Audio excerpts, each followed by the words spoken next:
5 habits that made my interior designer journey 10x better. First is daily sketching. Every day sketching केल्याने खूप brainstorm करायला मिळतं आणि नवीन नवीन designs सुचतात. Second, document everything systematically.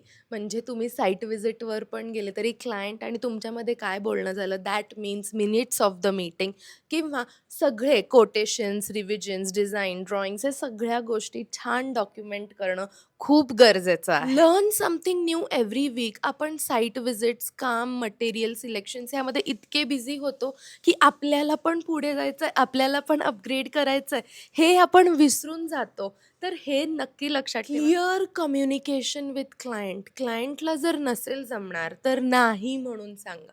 जेवढं शक्य आहे तेवढंच तुम्ही बार्गेनिंग करा. तुमच्या एफर्ट्सला पे व्हायलाच पाहिजे. Showcase work online. आता पूर्ण ऑनलाईनचा जमाना आहे. मी काय करते, एव्हरी डे काम चालू करण्याच्या आधी 1 तास मी मार्केटिंग टेक्निक्सवरती विचार करते. तुम्ही तुमच्या इंटेरियर डिझायनिंग करिअरमध्ये कुठल्या अशा हॅबिट्स आहेत ज्या नक्की न विसरता फॉलो करतात? मला कमेंट बॉक्समध्ये नक्की सांगा. अशाच काही सोप्या आणि फन इंटेरियर डिझायनिंग टिप्ससाठी फॉलो करा.